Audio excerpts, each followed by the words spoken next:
30 Americans is a selection of works from the Rubel family collection in Miami. Don and Mira Rubel have been collecting cutting-edge contemporary art for more than 40 years. And in 2008, they organized an exhibition that they titled 30 Americans, which featured works by African American artists in their collection.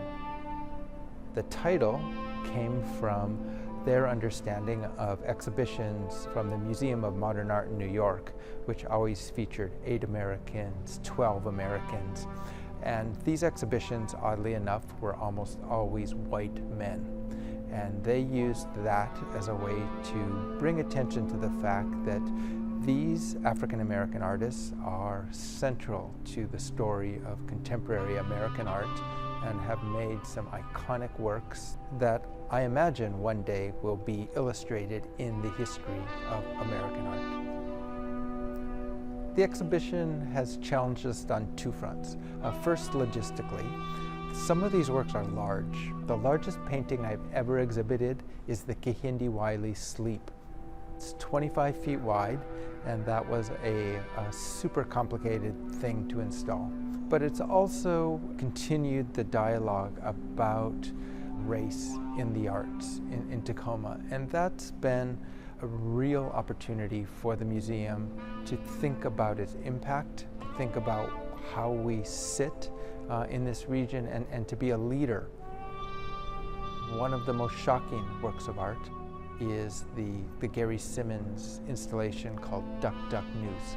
This is a circle of stools with small Klan hoods on them. And it's important to remember that the Klan is here in the Northwest, it's active, they continue to recruit, and that it's a violent history, and we can't ignore it any longer.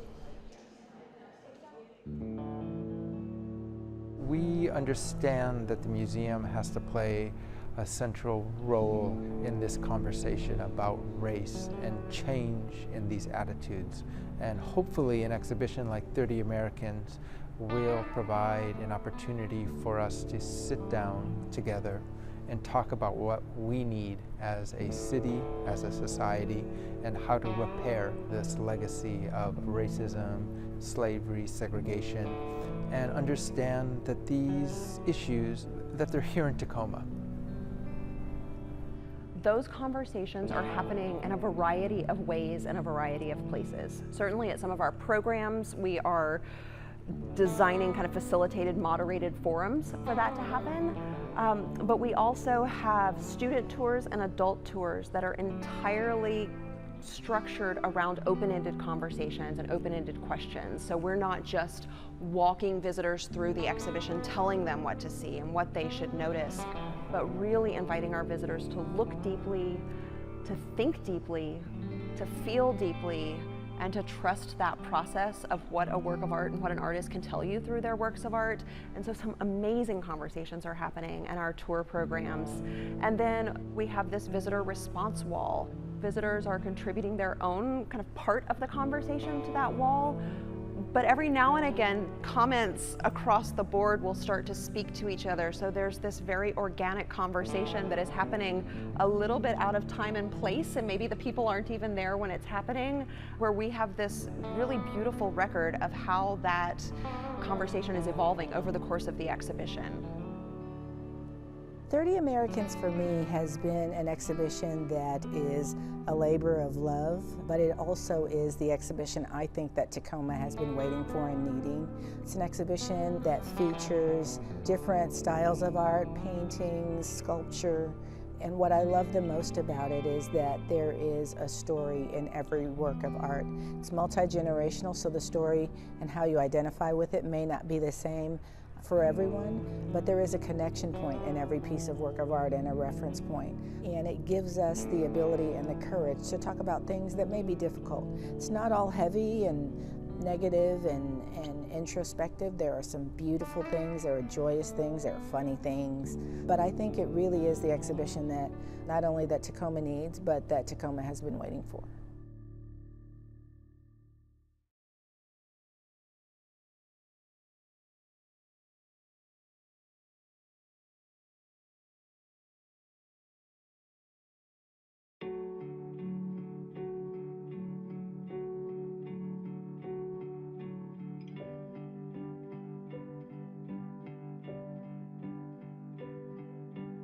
I'm Dorothy McQuiston. I'm a printmaker. I tell people I'm retired from paid work. I've enjoyed being able to work in my studio without the constraints of feeling like I have to earn money from what I produce, and that's very liberating. I'm John McQuiston. I'm a ceramic artist. Well, I taught full-time for 40 years. I thought retirement would be a little more difficult than it was, but it's actually very easy for me. I feel like it's in many ways as rewarding or more rewarding than when I was teaching, because I'm actually working for myself and I put my own goals first. You wouldn't think that a printmaker and a ceramic artist would be able to work in the same building, but when I first saw this, I told Dorothy, I said, that building is too nice to have a potter's wheel in it. But I was getting out of throwing anyway, and I like to work in a very clean manner. So it's been very compatible, and we've really enjoyed it.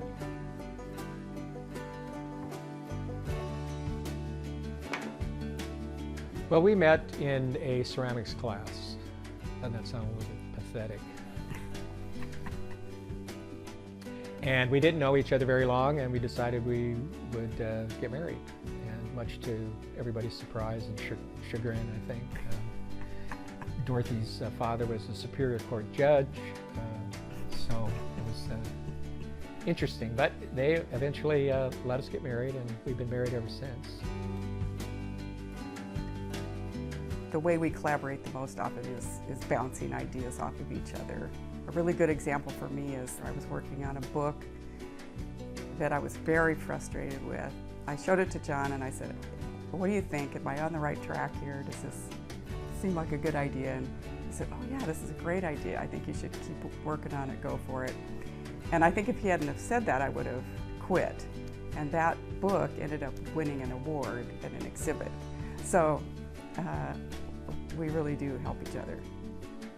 We do work together, and we look at each other's work and we comment about it and talk about the strengths or the weaknesses. When we get an idea that we're not sure about, it's nice to have a partner to talk to, and it goes both ways. And so sometimes I'll come up with a design I'm not sure about, and I'll do a tile and we'll fire it, and I'm not happy with it, and Dorothy will look at it and say it's just fine, or it's okay, or it's good.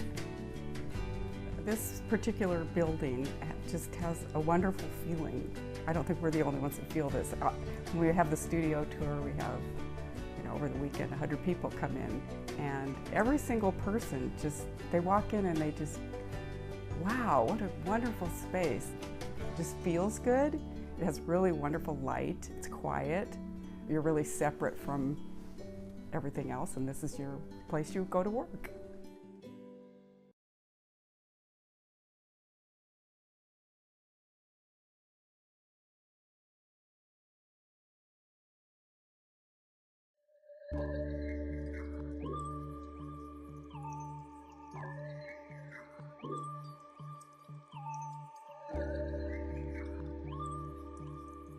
My name's Randy Jones. I'm a found object sculptor.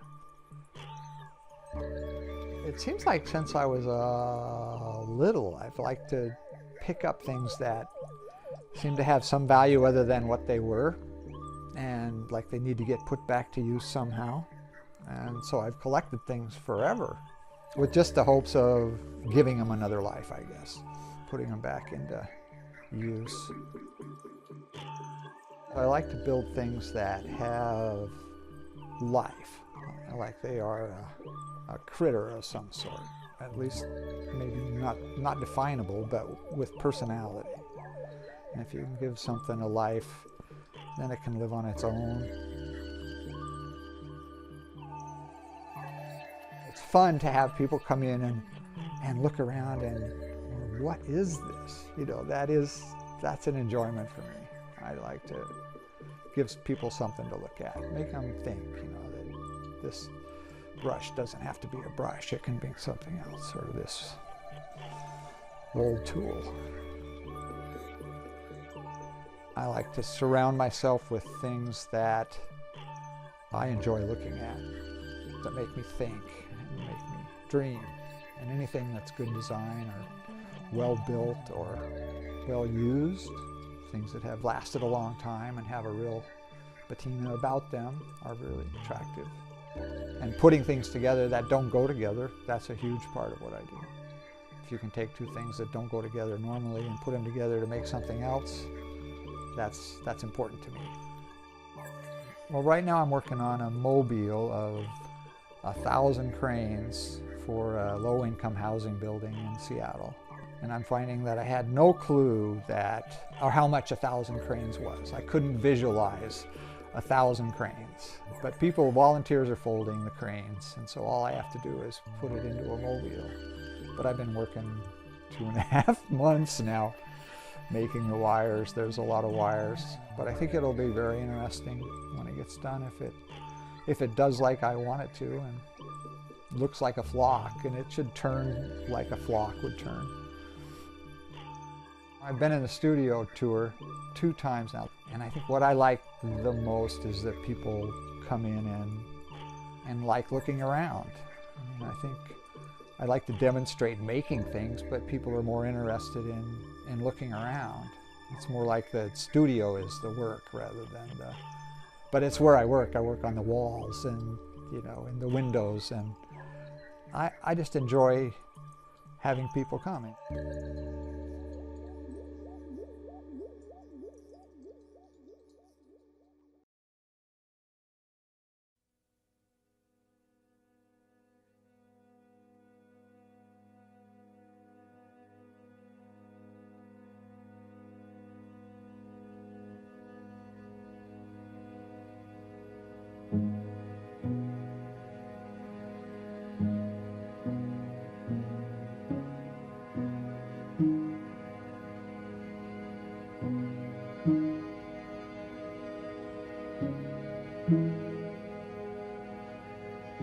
My name is Kate Monty. I live here in Tacoma and I'm a dance instructor. I teach classical ballet mostly, but I tend to lean a little bit more towards the modern and contemporary styles of dance. The earliest memories that I have with dance are definitely as a student and studying dance, and I think one of the ironic things that happened to me is when I was super little, I had a teacher that always made us create dances. We always had to do makeup dances, and I absolutely hated it, and I hated going to ballet because I knew we were going to have to do makeup dances. And then what I think is so interesting about that is that I grew up to be a choreographer.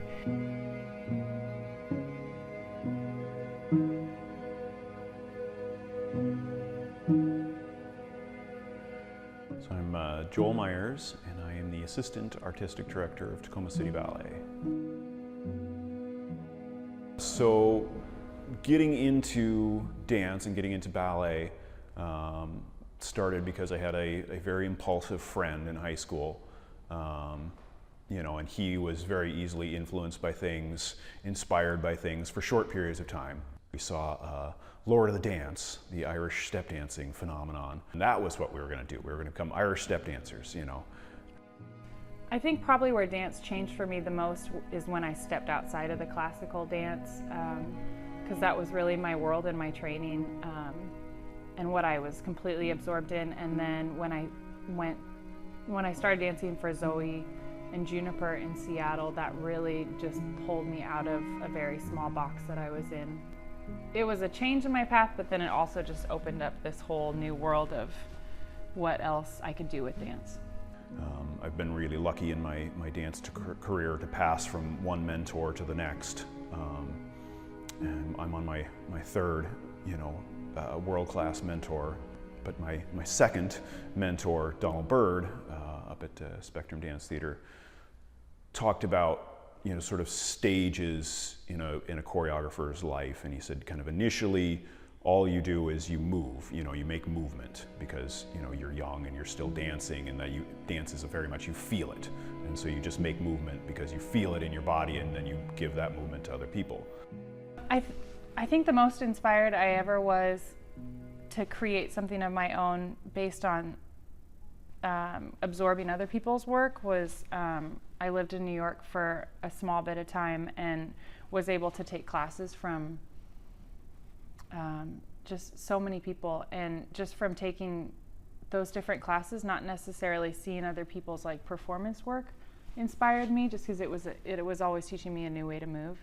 I think for dancers, that sometimes can be the key to a light bulb moment of, I want to create something based on this new movement that I'm discovering. All the technical things, I think they go hand in hand, and I think that's why I'm interested in teaching it. That if it was just, a dance technique, it would be very boring to me.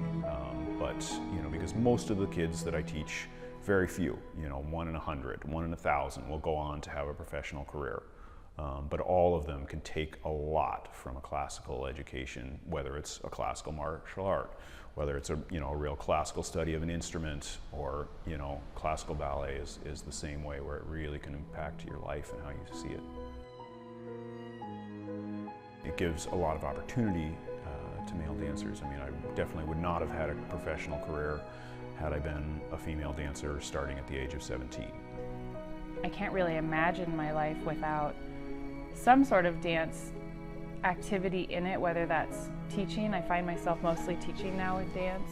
Since I retired from Spectrum about 2 years ago, I didn't want to pursue dancing professionally for anybody else. I felt like at this point in my life I was ready to not be doing that daily grind anymore.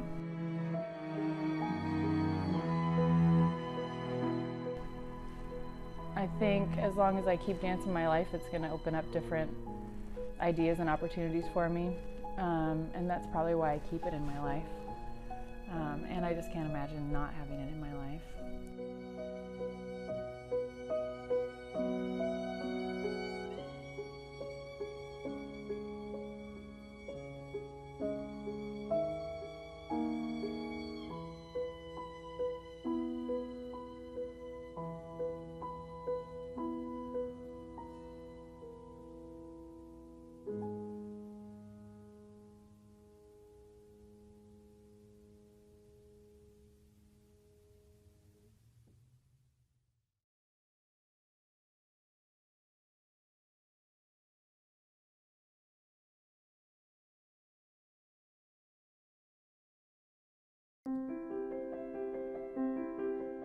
The Tacoma dance scene has really ebbed and flowed. I think that's a good way to say it. Right. And I think it depends on who's a player at the time. Right.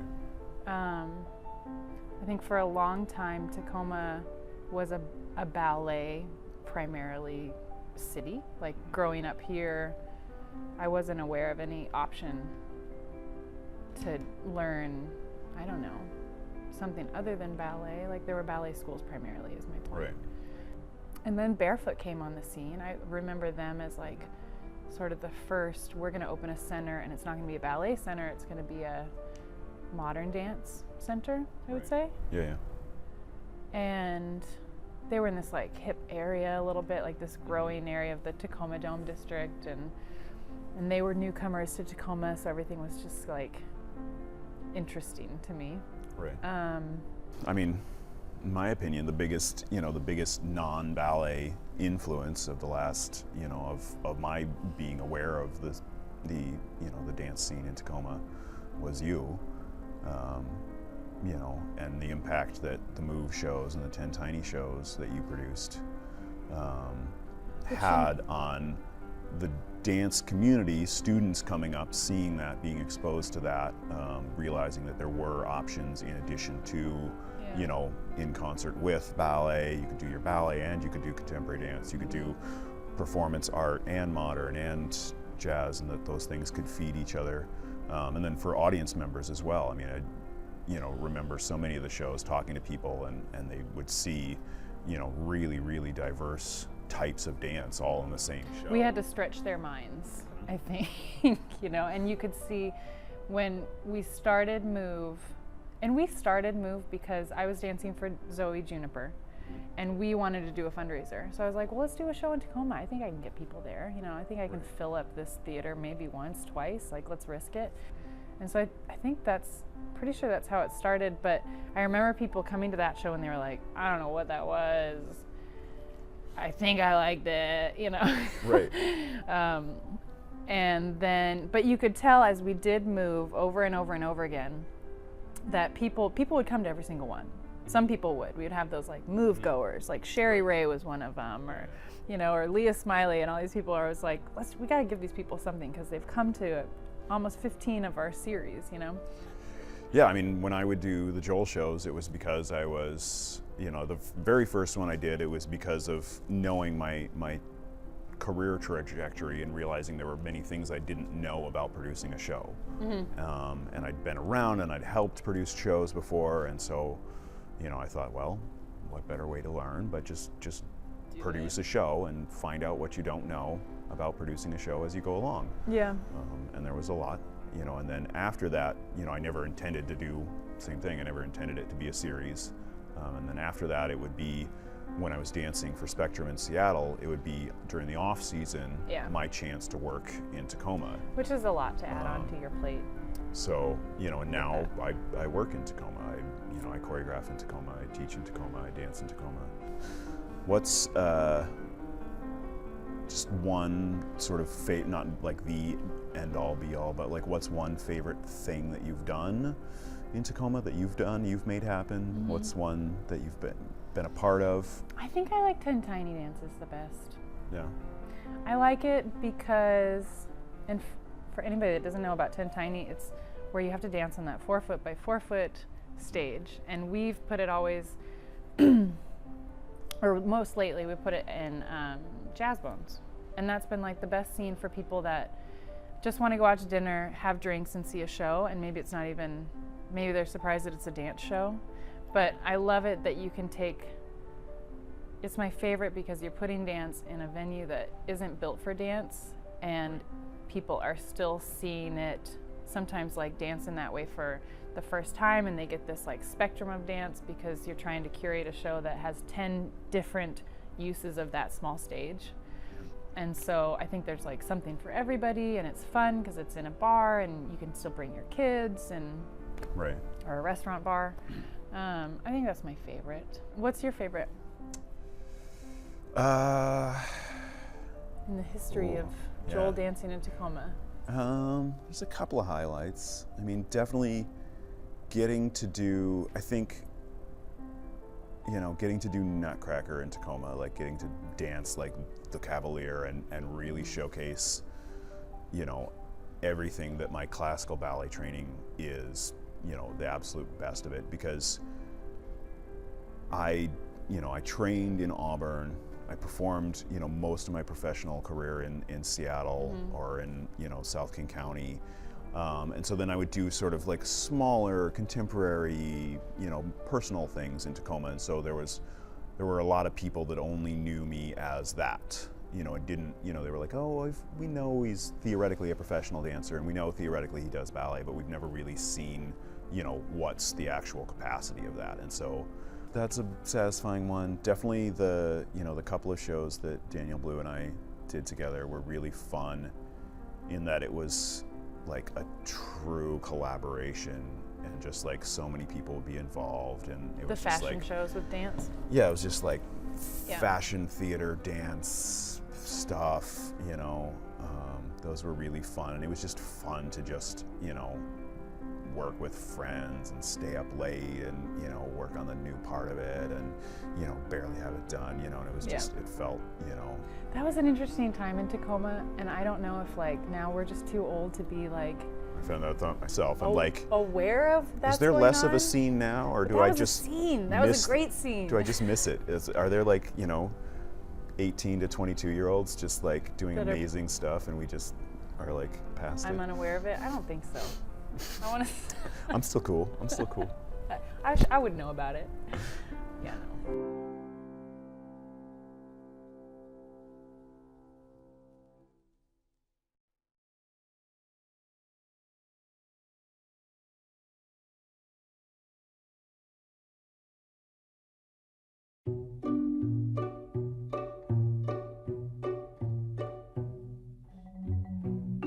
My My name is Michaela Eaves. I do painting and illustration and a little bit of graphic design. I've always kind of been somebody who drew all the time. When I was like 4 years old, I got in trouble for drawing on the walls because I kept asking for paper and everyone was very busy talking to everybody else who was there. So I'm a problem solver, so I found a pencil and just, took care of the problem by drawing on the wall. And then I spent a very long time erasing it.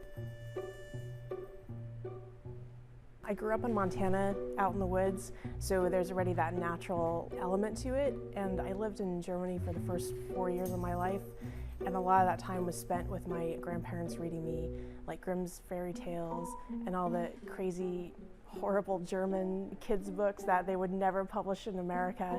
That's kind of what my first influences in art were.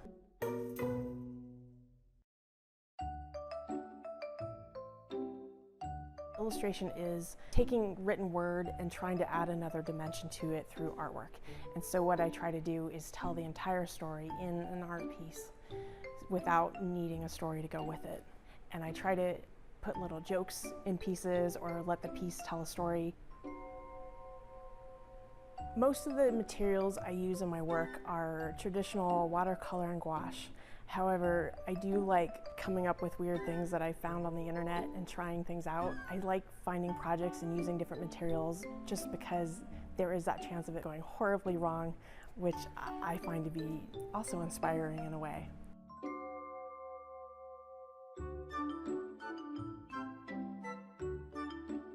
This is the Jet Artist Cooperative. It is the top floor of an old building that used to be, I believe, a jet manufacturing facility. There's about 9 of us that share this space, and we all each have our own little spot that we work in, and we have 24-hour access. When you're working on art, it's very much an individual thing, and you forget that there are other people out there, and it's really nice to see that other people are kind of putting their heads down and working on things. It kind of helps you realize that you aren't alone when you're doing your work.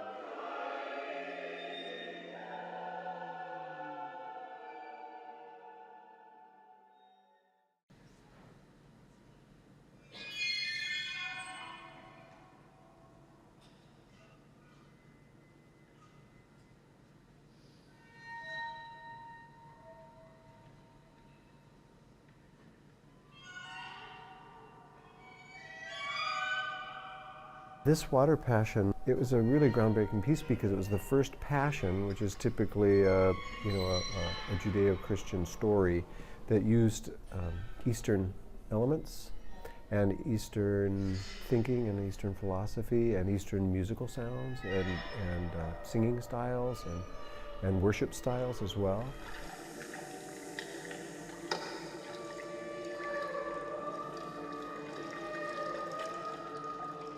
So there are a lot of elements of rhythm that are played, of course, in water and with stones, and then all of our traditional instruments like cello and violin, and the voices are all being used as rhythm instruments as well.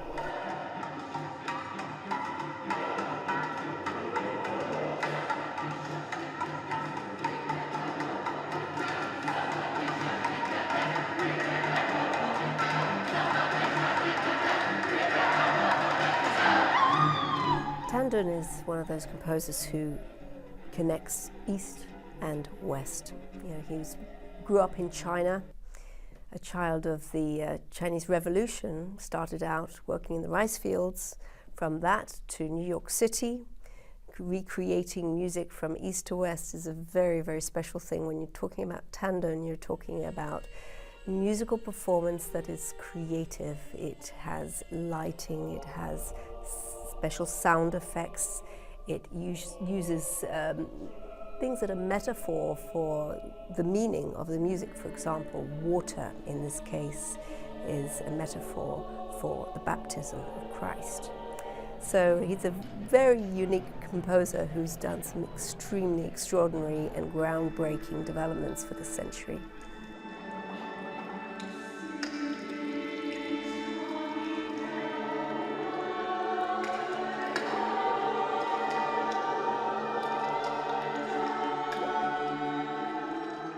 So this is a work that's not for symphonic orchestra. It is for choir. That's the main focus. The choir is commenting on the action of the story of St. Matthew Passion, and they react to the singers. One of them is, of course, Christ, and the other one is Mary Magdalene. And we have two instrumentalists which are mic'd up, and they have a lot of improvisation. Everything, in fact, is mic'd up, including water.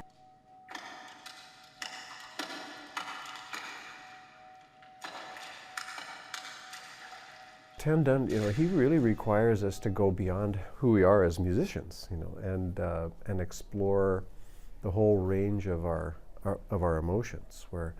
And it's unusual for choral singers to have to do that. We have to shout, and we have to be angry, and we have to spit, and we have to snore, and so we were definitely outside our comfort zone.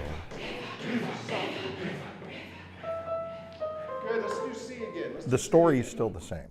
It's still the Passion, but it's just told in a totally different way, and very unique. And so as a musician, it's such a challenge. We've never done anything like this before, definitely. It's the whole genre is totally different for us.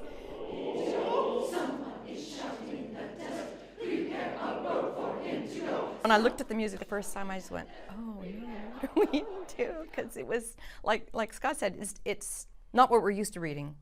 It's not your four, SATB lined up nice and neat, the one signature, maybe it changes a little bit. This sometimes changes time signatures every other measure, or every measure.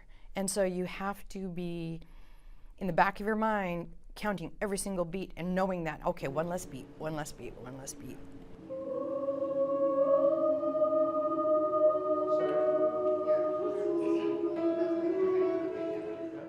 It's beautifully put together with the sounds of water and a song that basically goes on and around and different lines that come together.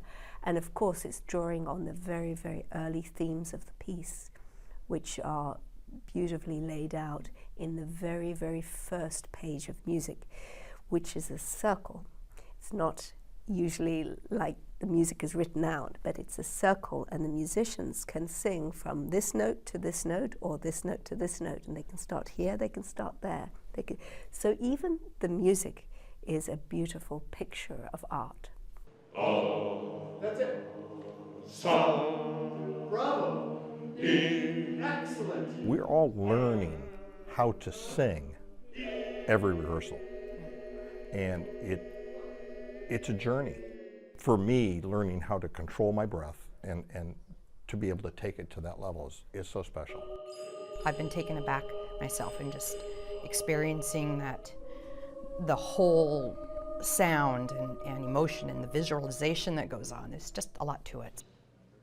This piece has been with me for many, many years, and we have a fantastic choir. And so to bring together all of my history with the work, and a place where this is now my home, this is sort of my place of artistic development. The Passion has become a really important symphonic and choral genre.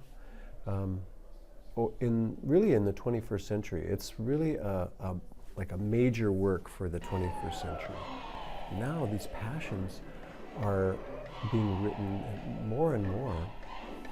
And because the Passion story then has also morphed into connecting into modern Passion subjects. So things like, so rather than Jesus being the persecuted and then person who tells a story of hope,